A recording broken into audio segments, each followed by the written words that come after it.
everybody. Okay, so today our main focus is the first two sections. So 16.1 and 6.1 are the first two and the lecture 2 notes. So let me go ahead and share. Give me a second to share those. And I said that, I don't know what my mind was thinking. I meant to say 6.3 and 13.1, sorry, are the first two sections in Unit 2 that we're going to be discussing for this week.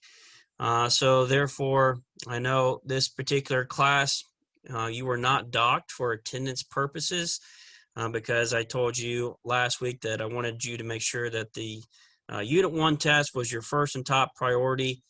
And then you could also go back and watch this recording. So this recording is going to be in eLearn, and as they will always be, they'll be under each week so that you guys can have access to them to go back and watch them. Also, I want you to turn in your notes to me, as those are for a homework grade. And I did go through and I put in your syllabus quiz. So if you've noticed your grade in my math lab is over 100%, that is why, because it was strictly a bonus assignment. It was a bonus homework grade. But those are graded and done. And so is your Unit 1 lecture notes. I graded those. They are just merely completion. I mean, everybody should be getting 100% on your notes because I'm doing them with you and we're going through them together. But for those that turn those in, thank you. Those are updated and already graded as well, and I emailed them back to you, letting you know what you guys got. So keep the same rotation going with your lecture 2 notes. This will be due before we take our Unit 2 test, and you will get credit for these lecture notes as we go forward. So to get us started here, kind of picking up, very similar to where we left off in lecture 1, is payroll. And we talked about different ways that we can calculate payments, whether that was whether you were salary, maybe you were hourly, maybe it was by production and how much you made, and whatever you were continuing to make in that situation. Now we're going to talk about other types of things that are involved in your payroll. For example, Social Security, which is almost going by the wayside, or some type of retirement program these days, right? So you got retirement, Medicare, and then other taxes, whether that be state or local city tax. But those are deductions. So these are things that are going to be taken out of our gross earnings. And when we say gross, we're talking about the initial amount before these deductions are being calculated. So as we read here, there's all different types of, depending on your job, different deduction possibilities. But you're going to have some type of retirement, okay? Medicare. You could have some type of insurance, whether it be health, or maybe you're working for a union, so maybe you have some union dues that are deducted, or maybe some type of insurance with disabilities. Now, federal and state, that everyone's going to have those, okay? That could also be deducted from your payment. So a little history here. In the 1930s, Congress passes the Federal Insurance Contributions Act. It was designed to give monthly benefits to retired people and their survivors. The plan is now called Social Security. 1930s, and that's why it doesn't, the Social Security is slowly dwindling to nothing. But Medicare was established in the 1960s to help pay medical expenses for those who are 65 and older, as well as younger people with disabilities. So employers match dollar for Social Security and Medicare contributions that employees make. Individuals who pay into Social Security and Medicare receive retirement and healthcare benefits when older. The maximum earnings that are subject to Social Security and Medicare are determined by Congress. For our purposes, we're going to use the following tax information. So 6.2% of your earnings up to $130,000 is going to go towards Social Security tax. So there's a limit there. So up to 130,000. Then Medicare, you're going to be charged 1.45% on your total earnings, no matter how much you're making. Okay, so if you make over 130,000, only the first 130,000 you're taxed. So there's a maximum amount. So if we take 6.2% of 130,000, that would be the maximum amount of money that you would have to be deducted for Social Security, and then anything over that would not be taxed. Is basically how to read that situation for our class purposes.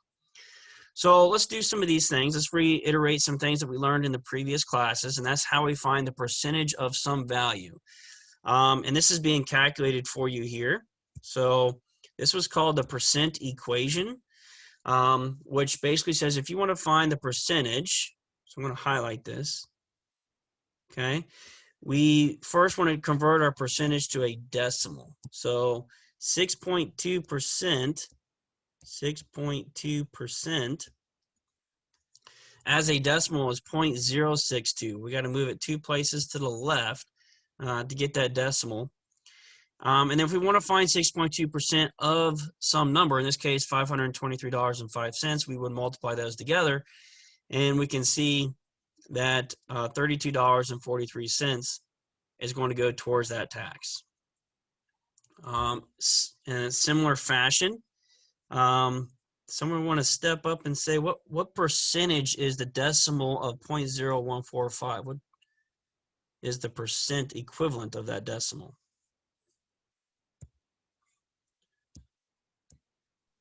%1.45%. Yeah, there you go. Okay.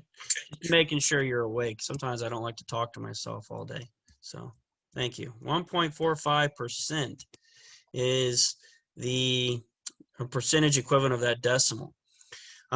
So again, if I want to figure out what 1.45% is of $523.05, I just multiply those together. And you can see the answer there is $7.58. Now, what this table is not doing is figuring out what's called your net earnings, right? So when we talk about net, that's your gross minus all of your deductions. So if we wanted to know what we're bringing home paycheck-wise in this particular situation, we would have to subtract $32.43 and $7.58 from your $523.05 to get what you're going to bring home, your take-home pay, okay, or your net pay.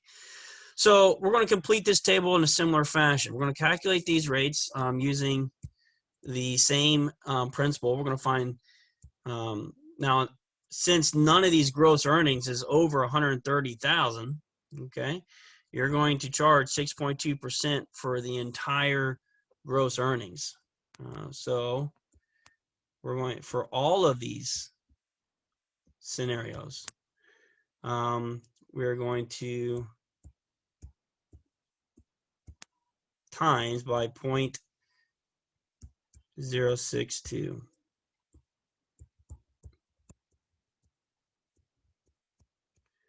Figure out what 6.2% is. Oops, I did not mean to write it like that. To figure out what that is equal to. Get out my calculator here and make sure that we got what we have. Make sure I don't mess up these calculations for you. Okay. So first one, 420 times 0.062. We're at $26.04 is what we get there. I'll just box it in. Okay. 606.35 times 0.062. We get $37. Now this one here, we're going to have to do some rounding. So I'm going to write out the decimal that I get in my calculator. I get 5937 is the actual decimal. So since I'm talking about money, how would I round this to the nearest hundred spot? What would be this answer round to the nearest hundredth?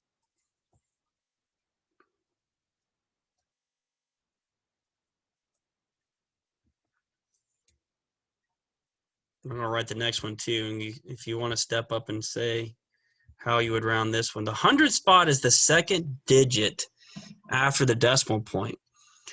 So to kind of maybe help in they would both go up, wouldn't they? the second So it one would be,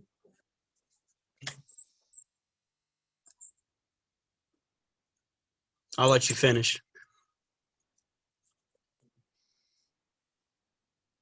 because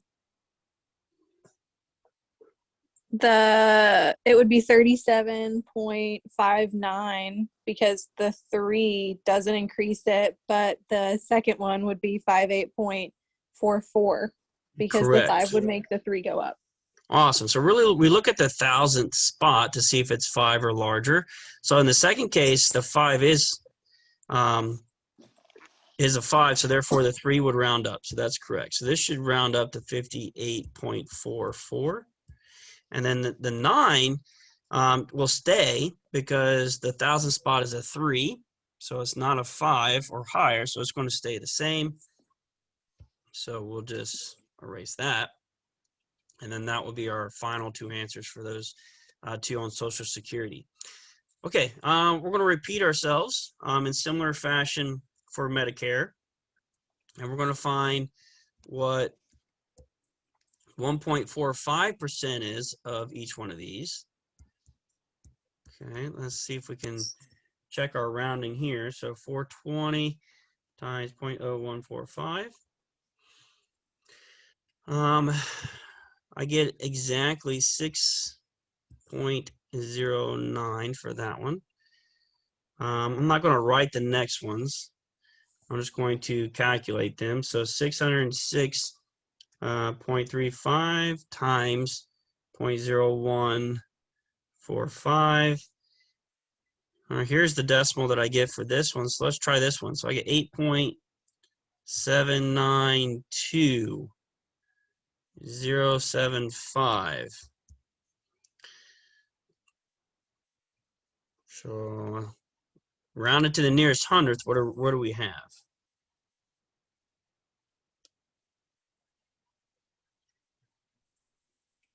$8.79.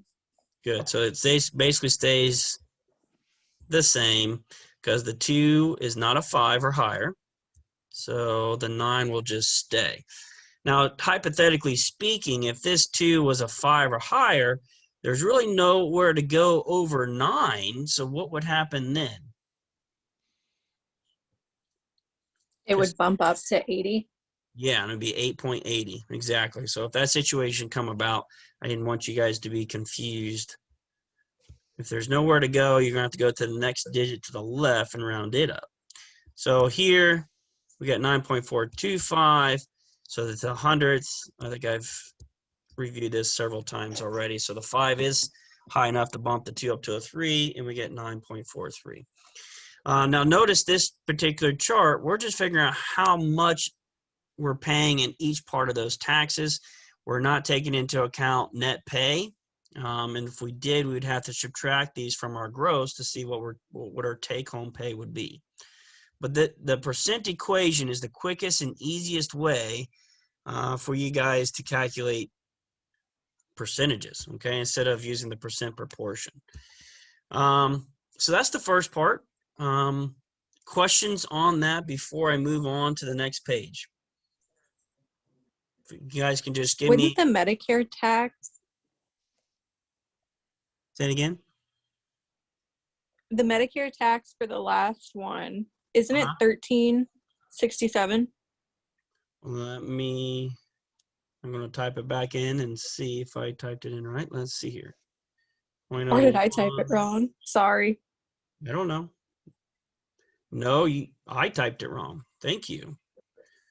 That's why I asked before I move forward. So thank you for catching on to that. So yeah, if I take 942.50 and times it by 0.0145, I do get 13.66625, and then that's going to round up to 13.67. So perfect. All right. Now are we good? I appreciate and continue to do that. I'm not perfect, but as long as we're on the same page of how to calculate them, that is what matters. I just wanted to make sure I didn't do something wrong and got confused. So I appreciate what you need to continue to do that because that's how you learn. So good job. Any other questions?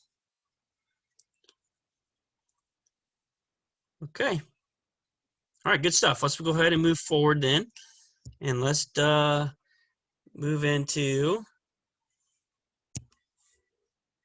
the next piece. Okay. So in this example below, Mrs. Bread has earned $127,634.04 so far this year. This pay period, she has earned $5,224.03. Not all of this is taxable.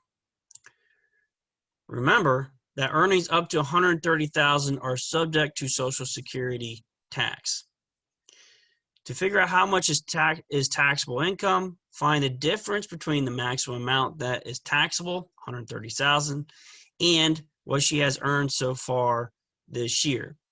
So since this amount is less than her earnings for the pay period, only that difference between the maximum and what she has earned so far this year is subject for Social Security tax. Okay, so you can see she's earned up to $127,634.04 already. And then she's going to get this next check, which is going to put her over the threshold. Now, if I were to add $127,634.04 to $5,224.03, then you're going to be over $130,000. So we got to take into account with at least this particular book and how it's being calculated that you're only, if I go back just to make sure that we're all clear on the taxing, all right, you get 6.2% of only up to the first 130. Then over that, it's really not going to be taxed. Okay, so let's see how that can be calculated. So if we look at this particular employee Bread, so it gives you the current gross, and then you get the next pay. So we got to add these together. Now, if we do that, okay, it doesn't show you this in the table, but we can just visually see if I were to add these together, I would be over 130,000.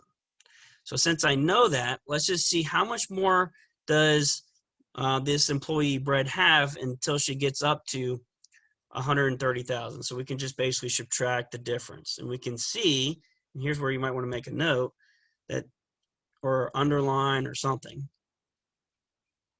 This is taxable. Okay. That's the only part that can be taxed. Anything over the 130 will not be taxed. So that's just going to be part of her employee Bread's take-home pay. Now, Social Security tax, okay, is still at the same rate, 6.2%. So we're going to take 6.2% of our taxable earnings as well to calculate that Social Security tax. And then that's how much is going to be withheld. Okay, so really the question that we have to consider is this certain employee going to be over 130,000 when I add these together? So as you know, if I were to add these together, do I get something over 130,000? Well, in the next employee, Cranber is how I'm going to say her name. The answer would be yes. Same thing with Cumber. Yes. Same thing with Kerr. All of these are going to be over 130,000. So what we have to do is figure out, well, how much can I actually tax in this particular paycheck? So that is the reason for the subtraction. So I got to take 130,000, okay, minus what is already been made, okay, which is the 438.75. Now I'm not going to continue to write these differences out. But in all of these cases, I'm going to take 130,000. I'm going to subtract the current gross earnings. I'm going to subtract the first column. Okay. The only reason that I needed this current is just to confirm the fact that this paycheck is going to be over 130,000, which we already said, yep, yep, yep, and yep. Okay, so first difference, 130,000. And if I'm just typing these on a calculator as I do these as well. So if you're getting a different answer than me, please let me know. But I'm getting 2,561.25 for that one. And then I'm going to go ahead and times that by 0.062 because that is the part that's taxed. I'm going to go ahead and do that step next. 0.062, so 6.2% of this. I get 158.797. So here's a situation that we were talking about before. So if I'm rounding this to the nearest hundredth, because we're talking about money, the 7 bumps the 9 up, but there's nowhere to go after 9, so actually it bumps the next one up, and we get $158.80 on the rounding there. Okay, and then we're going to repeat ourselves in similar fashion. So 130,000 minus 125,016.22. We're going to get the number 4,983.78. And I'm going to times that by 0.062. And I get 308.994. And the 4 is not big enough to make it go up. So actually, in this particular case, we're going to leave it 0.99. Okay, last but not least, do the 130,000 minus the 128,971.95. I get $1,028.05. And I'm going to times that by 0.062. And then I'm just going to round this one for you. It's going to be 7.4 because it was the thousandth spot was a 9 and it rounded the 3 up to a 4 for that reason. So that would be your result for the particular paycheck. All right, so for that particular paycheck, that's how much tax would be withheld. And then if you were asked questions about net pay, the difference would be taken home. It's not, in other words, it's not taxed. So if you take their earnings and subtract out, subtract out what, the difference of these two values, then you would have that a part of your paycheck and not taxed. Okay.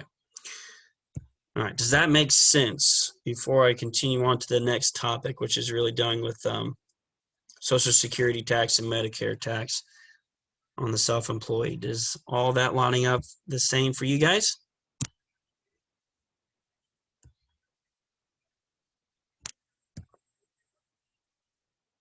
Okay. Can I get maybe just at least a yes or a confirmation of sorts so I don't feel like I'm by myself? Yeah. Yes. Hey, thank you. Appreciate it. That means a lot from a teacher perspective, so I appreciate that. Now, moving forward, so Social Security tax and Medicare tax on the self-employed. So self-employed individuals do not have an employer to match contributions to what's called FICA and Medicare. So self-employed individuals are required to pay double the rate of an employee. Okay, so higher percentage rates here. Now, it's still up to the first 130,000, but a little bit higher than what an employee is, and that's what the diagram is showing you there. And it's actually required to pay double. So this is going to have similar applications. So let me pause. All right, so I'm not just repeating myself, and let you guys practice these here together, okay, or on your own, and then we'll come back together and go over the answers just to check to see if you're on the right track. So let's just try this bottom chart here, and let's set a goal at 6 37,638. So just 4 or 5 minutes to see if you can get those done for me here.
Something that I think is worth noting is that all of these gross earnings are less than or equal to 130,000. So in other words, you're paying the full 12.4% in all of these situations, which is why you see the calculations there.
All right, couple more minutes. We'll go through the answers.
Okay, so here are the answers. And let's see if you are getting the same answers. And if not, let me know. And I'll be more than happy to go through the calculations to get them.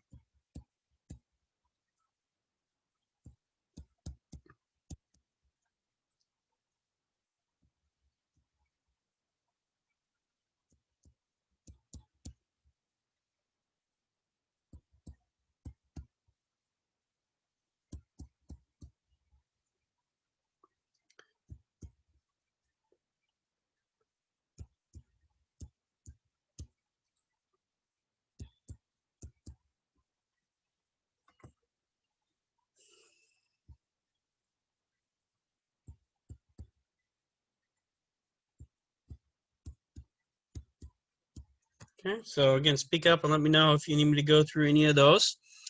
But again, this idea of why this tax rate is higher is that if you are self-employed, you don't have your employer paying their share.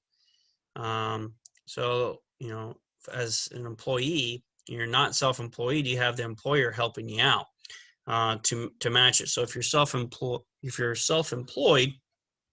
you're gonna have to pay a higher tax to be able to get that, or to pay that Medicare tax in this case.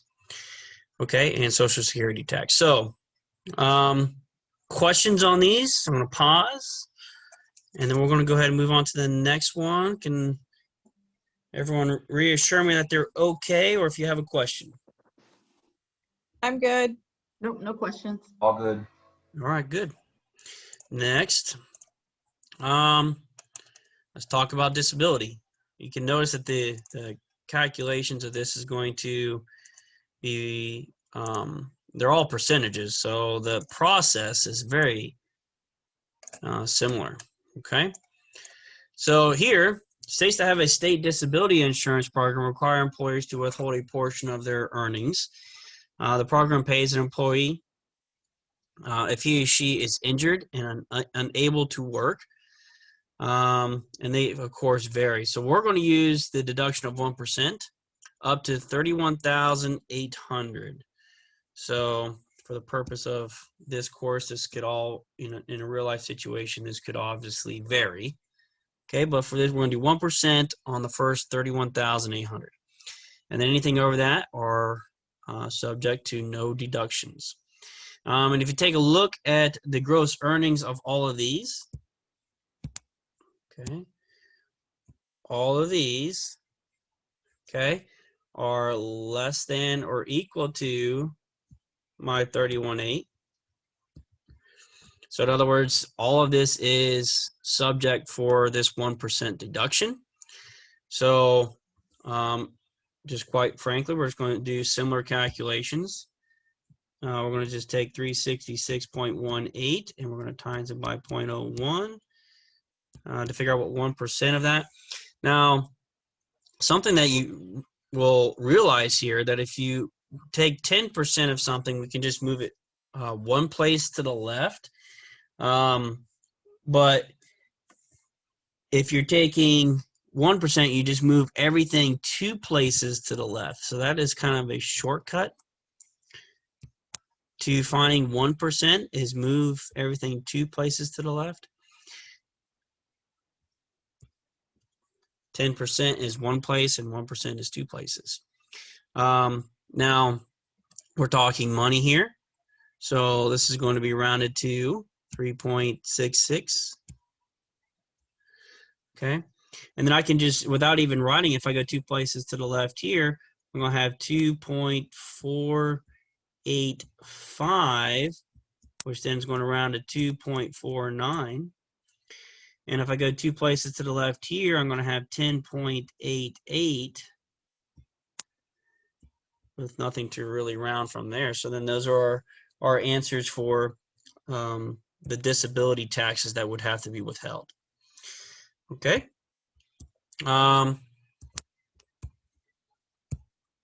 Oops.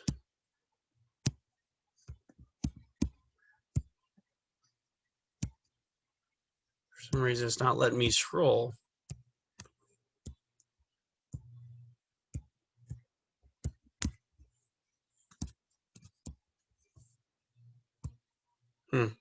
Bear with me a second here.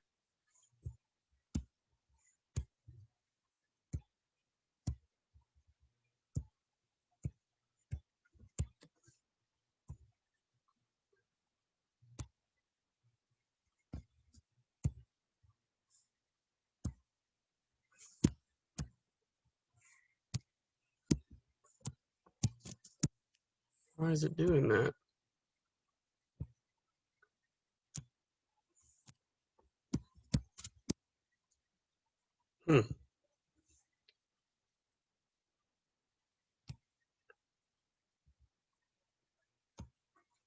Never had this happen before.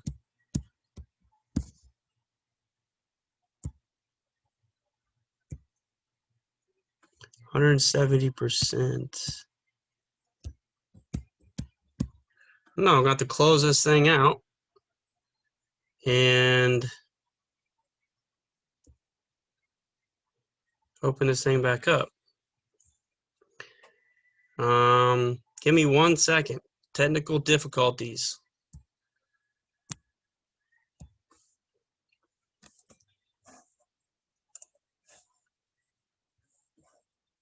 Let's see here.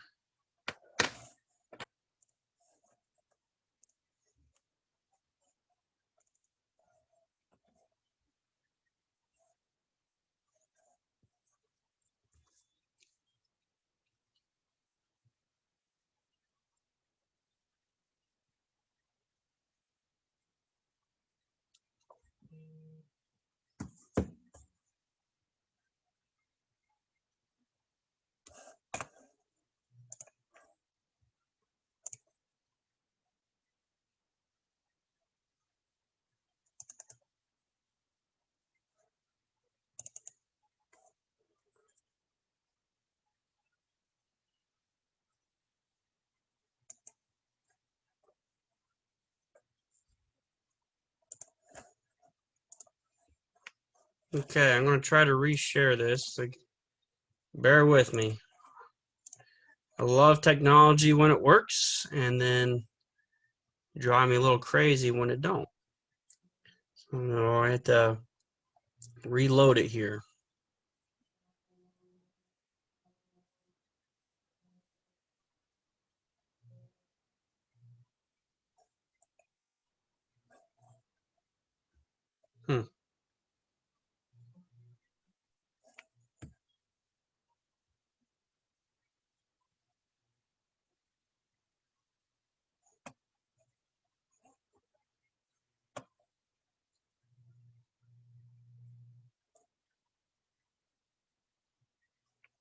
Okay.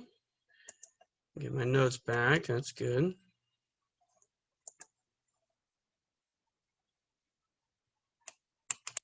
Okay. Let me drag. Okay, we're back in business. Sorry about that. So in this example, Mr. Hochul has earned 29,960 so far for the year. In this period, he's going to earn the 2,872. So in other words, it's going to put him over the threshold, okay, of the 31,800. So kind of a similar situation. So to figure out how much is subject for deductions for this disability deduction, we're going to have to find the difference of 31,800 from the gross. And then that will give us our tax, and then we can basically find the 1% from there.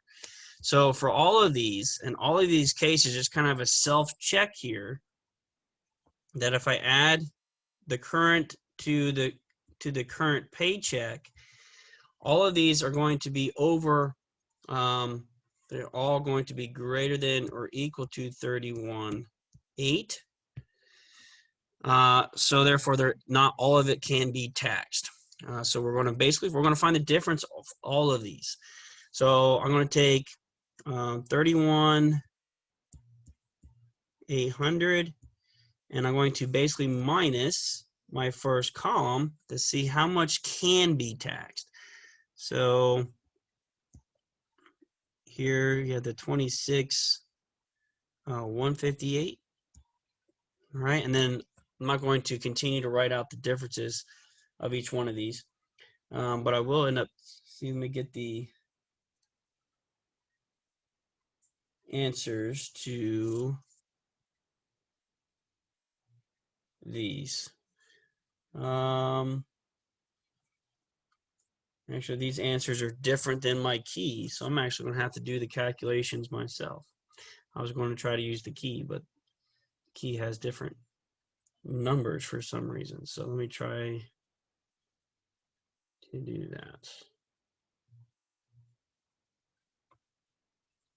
All right, so if I take 31,800 minus 26,158, 5,642. Okay, and then I can times that by my point, figure out what 1%, times it by 0.01. That's going to give me my 56.42. Okay, similar fashion, we're going to take 31.8 minus the 28,550. So that's going to give you 3,250. And I'm going to times that by 0.01 to get 1% of that, which we've learned in the previous, all we're doing is moving it 2 places to the left. Okay, last one, 31.8 minus 27,995. We get the 3,805, 2 places to the left. We get 38.05 as our tax deductions there. Okay.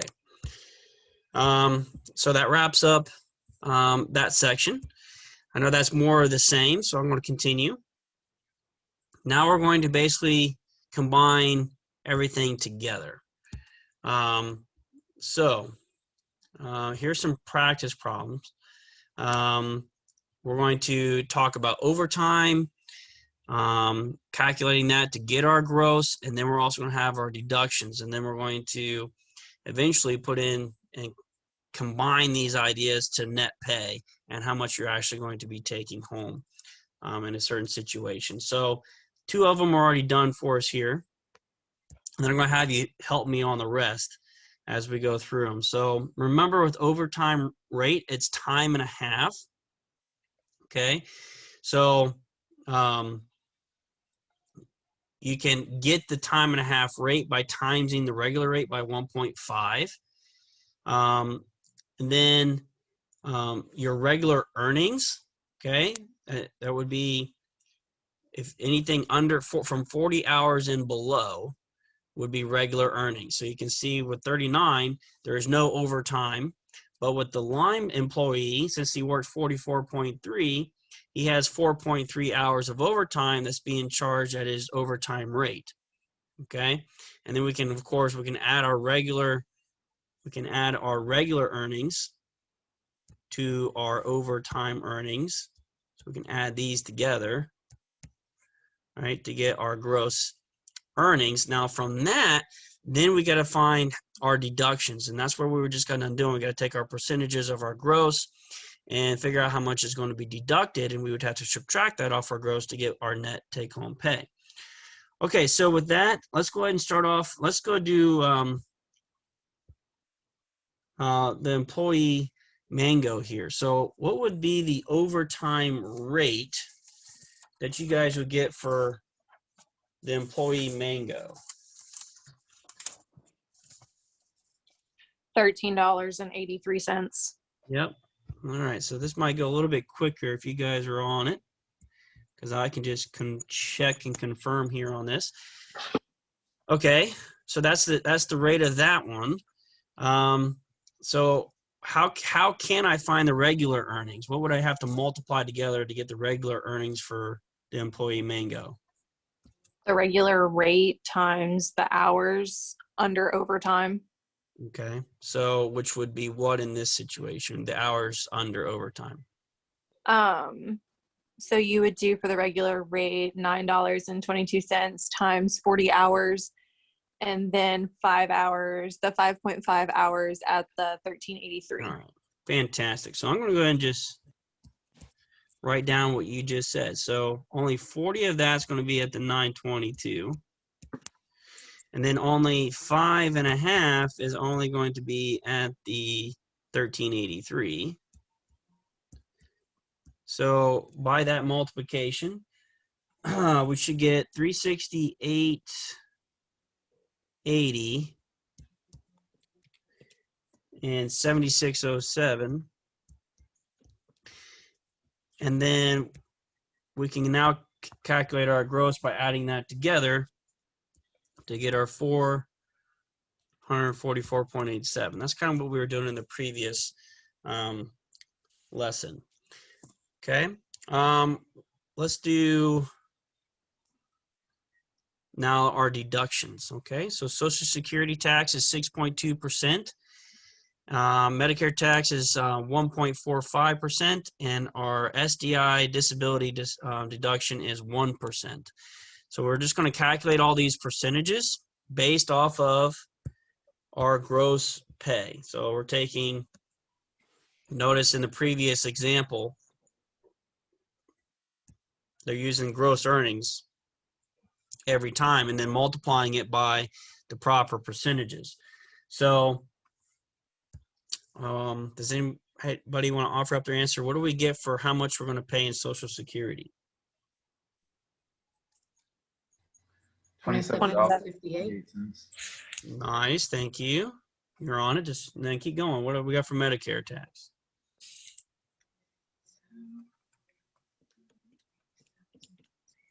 $6.45. Awesome. Okay.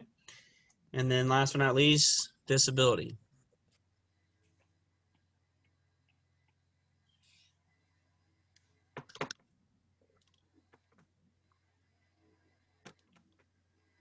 $4.44.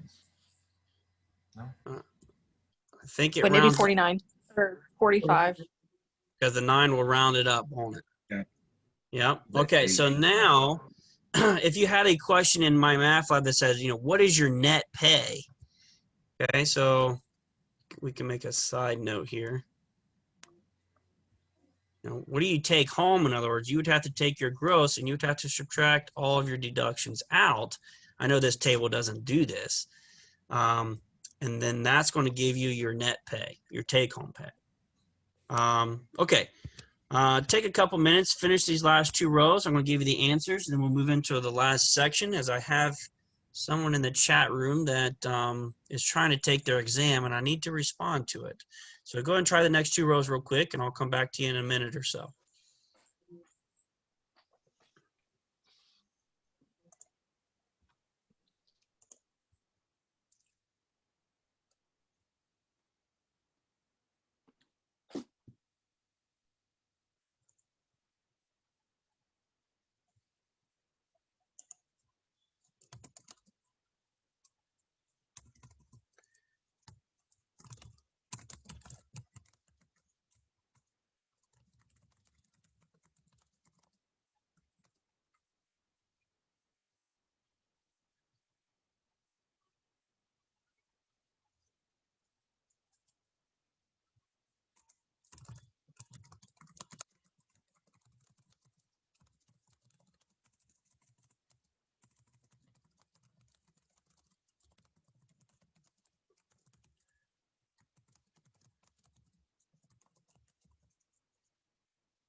Okay. Here are the answers. Doing the similar fashion just to check your work, essentially. Make sure that you're on the right track yourself. So for this employee, should have these results.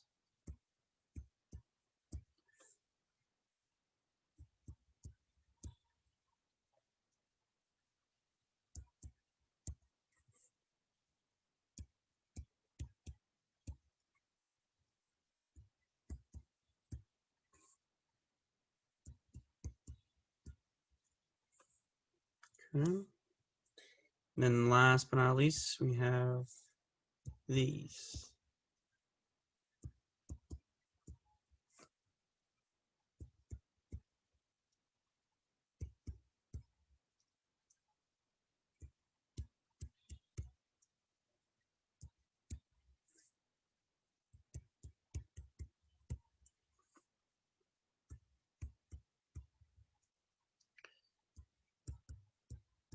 Okay. Now let me pause because that section is now done. We only have one more section to discuss today. Are those answers all matching up, or is there something that I need to further explain? Calculating your payments or your check.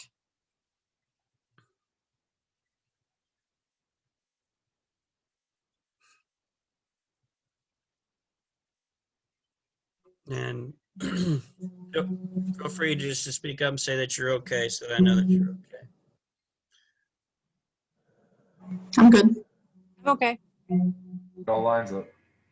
All right. Thank you. Appreciate that. Now let's go on to the last part then. Okay. Let's talk about property taxes. If you're in my current situation, my school district just built a brand new school and my property taxes went up,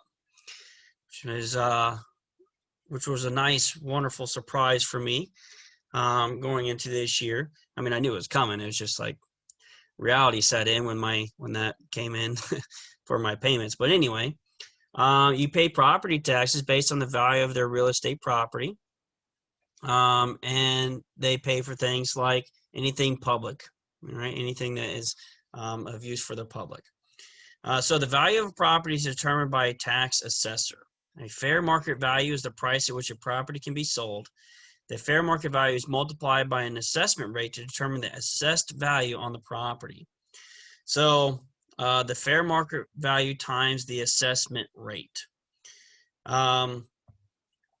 So this also can be used for reappraisals.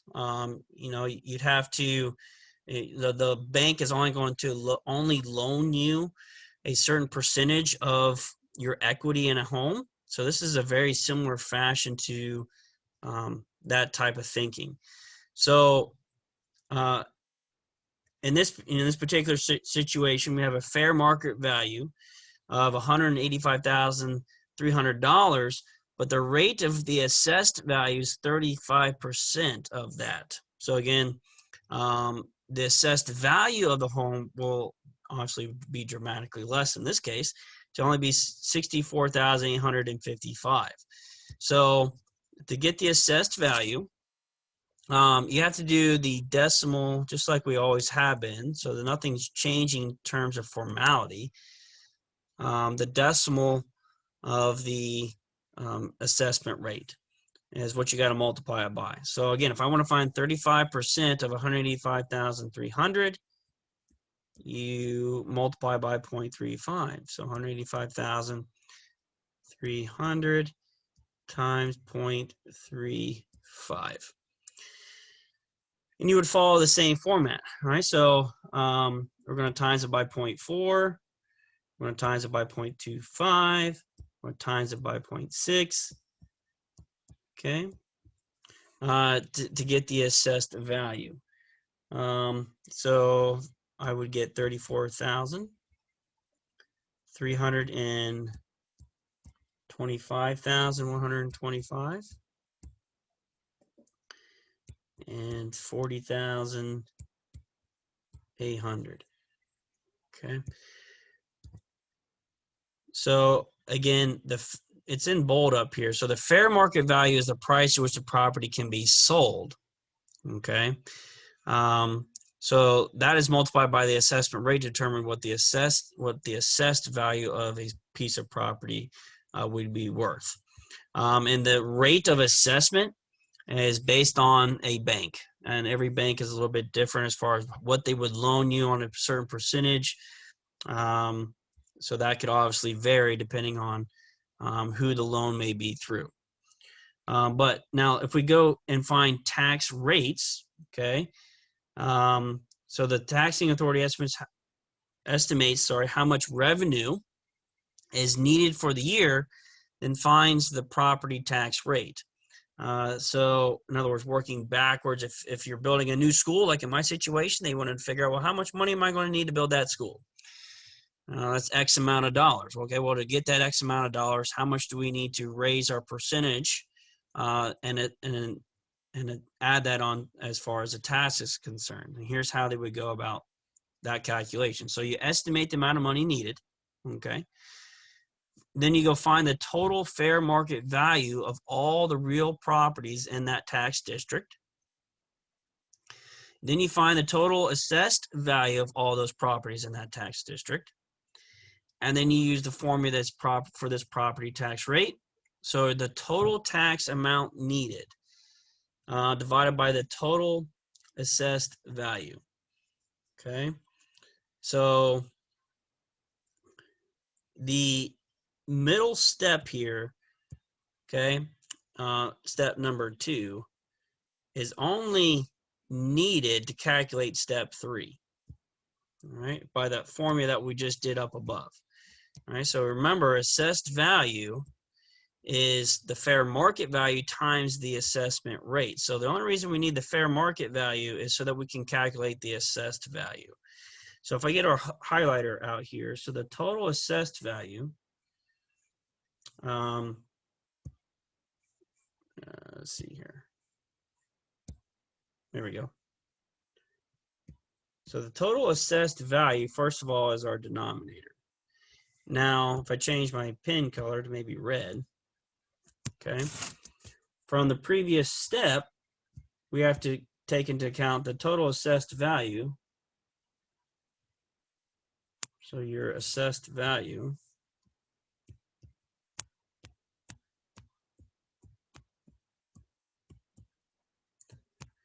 is equal to the fair market value, okay, times the assessment rate.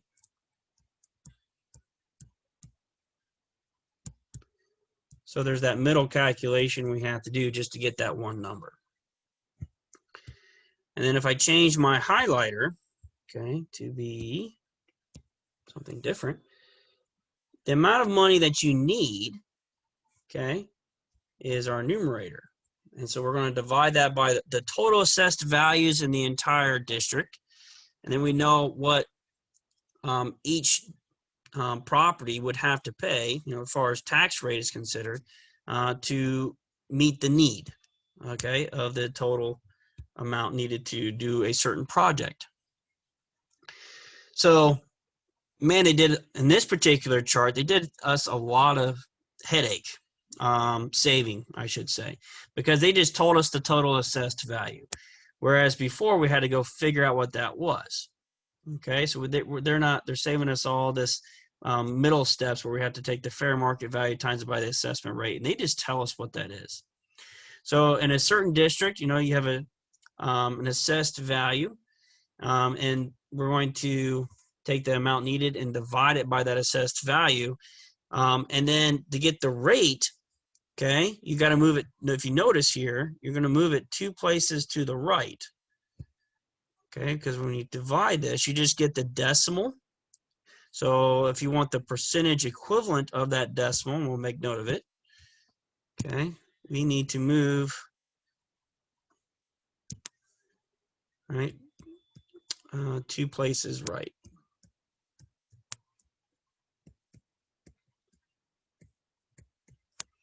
All right, so they're making our lives extremely simple in this regard, because they're just telling me the 2 answers that I need.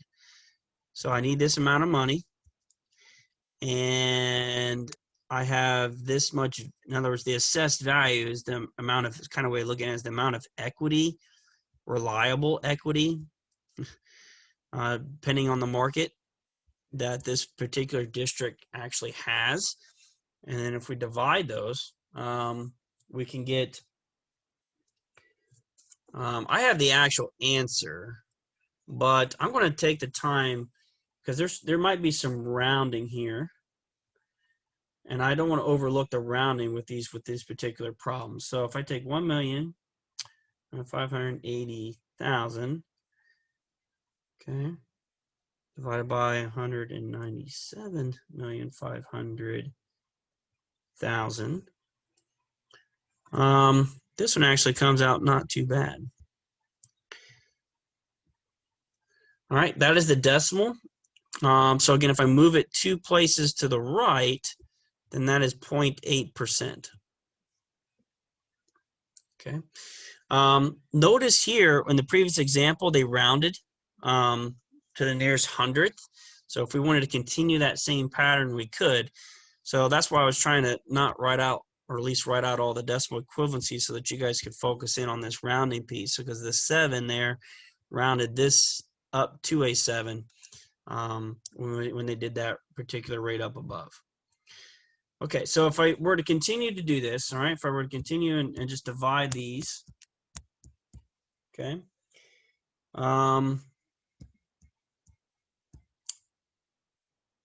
without actually dividing it, you guys would have to do that yourselves, and you guys can see the actual rounding situations that could have occurred, is what I'm trying to get at, like that first scenario. But these should be the final answers, okay, that you should get when dividing those, and when rounding it, you can check to make sure that reason why the answer is the way that it should be there.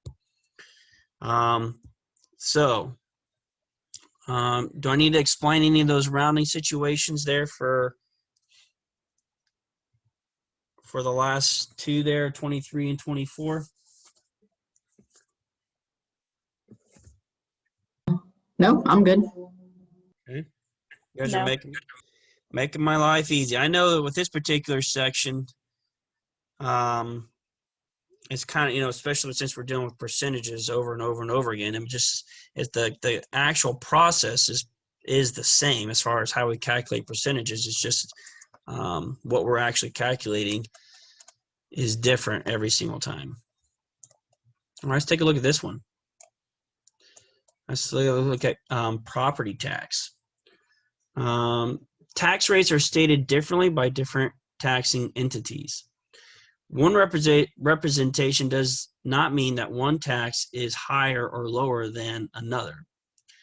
So methods to calculate property tax. So first we can talk about in terms of a percentage, which is exactly everything that we just got done doing. That is a repeat of what we've been doing in class this entire time.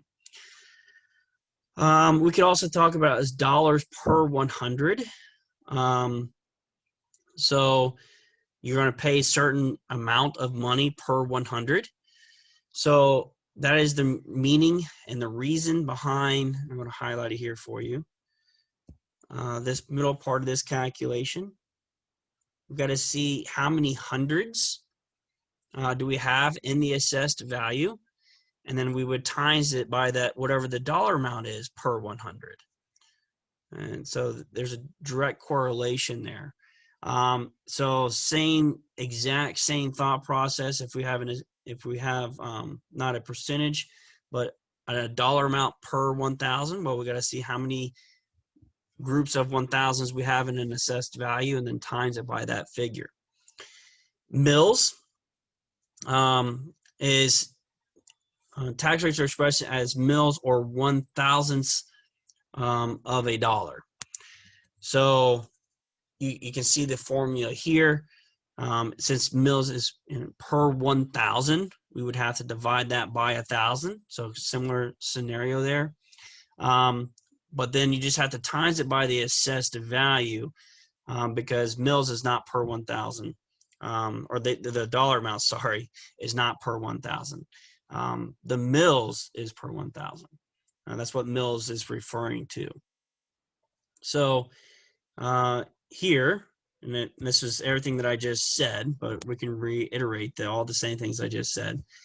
Percent and per 100 are the same. Okay. Per 1,000 and in mills are the same. So per 1,000 has a dollar sign, and in mills is just a number. Okay, you can see that equivalency there. And we can highlight these here. So to convert from per 100 to per 1,000, we can multiply by 10. And if we want to go backwards, we would divide. For the simple explanation that 100 times 10 would be 1,000,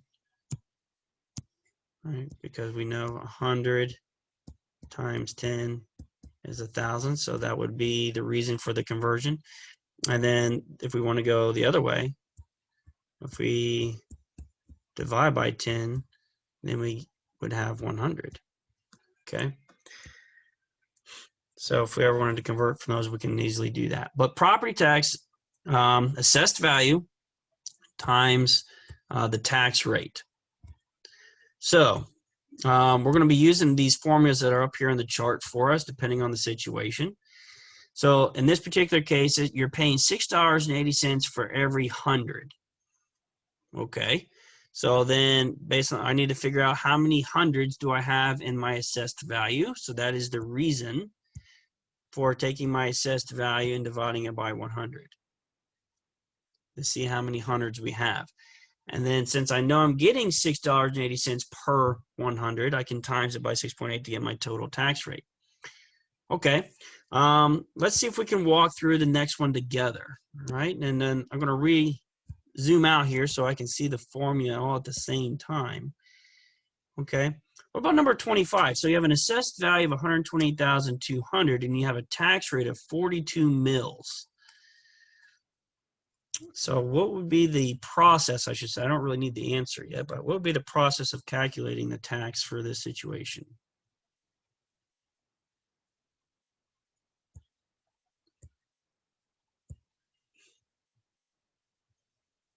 So it would be 128,200 times 42 over 1,000. Mm-hmm. So looking at the formula that is above us. Now, with a calculator, I will say that depending on your calculator, it might be easier to calculate 42 divided by 1,000 first. You should probably experiment with this as I'm talking about it, because it's very easy to say 120,200 times 42 and get that answer, then divided by 1,000, which would be an incorrect way of doing this. Because we just want to times it by this fraction, 42 over 1,000. Now, we know, or if you don't know, I'm going to tell you, if you're dividing something by 1,000, you're going to move, it's like moving the decimal point 3 places to the left. It's however many zeros you have in your denominator tells you how many places you would move your decimal to the left. So if you just did this, then you would know your correct answer for number 25, which should be, so you can confirm this with your own calculator, make sure you're on the right track, 5,384.4 should be the result that you get there. So you're paying 42 per 1,000. Okay, and then of course you have 128,200 of that, so that's why we would multiply that together. Okay, all right, let's do the next one. How would I do number 26?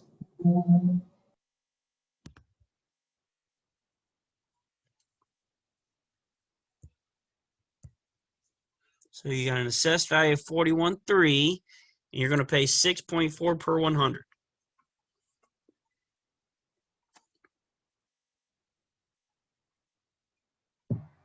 Would that one be 41,300 times 6.40 over 100?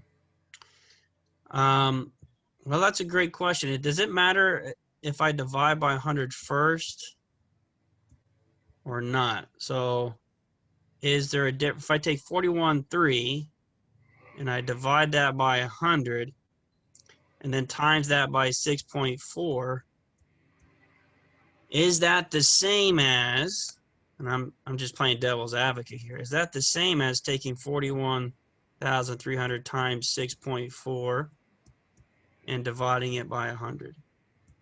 Are these equivalent?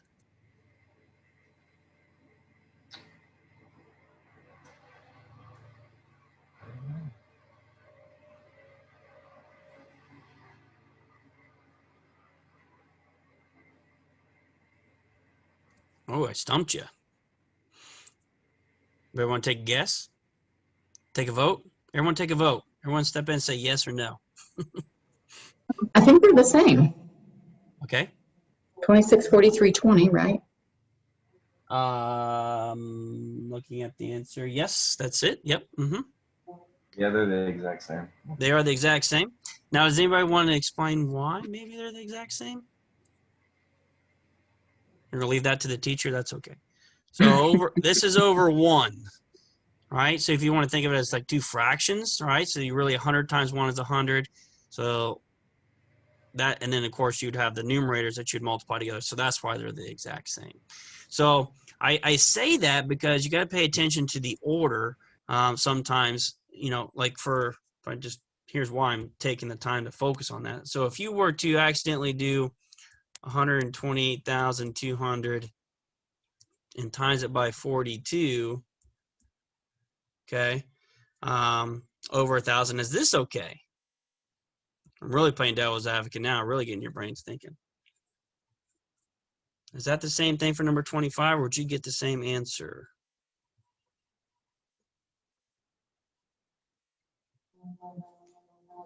Looks like it's the same again. Yep, okay. And the reason for it is because it'd be 1 times again on the bottom, and 1 times something's not going to be any different. So in these particular situations, they are the same. Okay, so you're going to be okay either way. All right. Okay. That's why we talk about it. Okay, so we get 26, 43, 20. Okay. What about the next one? 3.4% rate of an assessed value of 37,250. So this isn't per mills or per 100 or per 1,000. It's just a rate. So this is kind of what we've just been doing all along.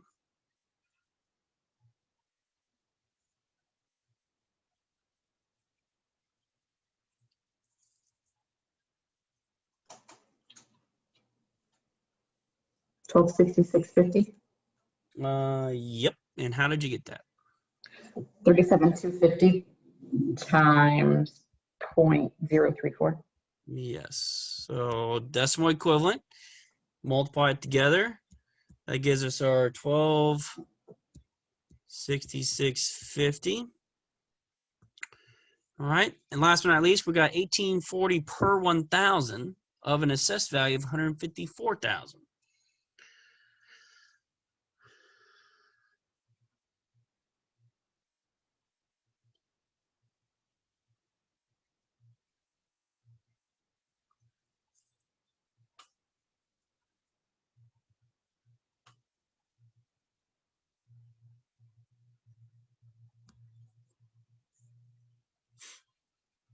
Very similar to the per 100 idea.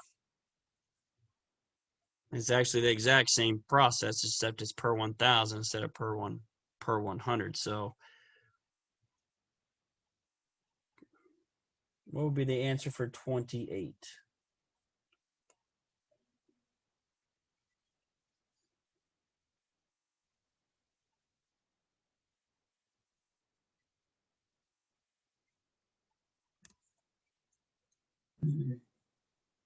$28.33.60. Yes, fantastic.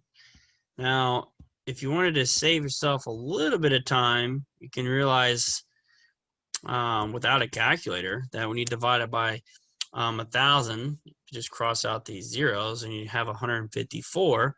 So then you just have 154 that you multiply by 1840.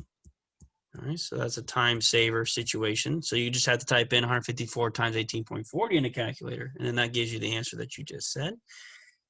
2,133.60. Good. All right.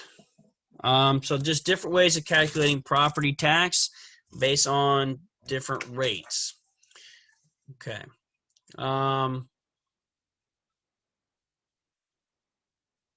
Okay. Any other questions on this particular part?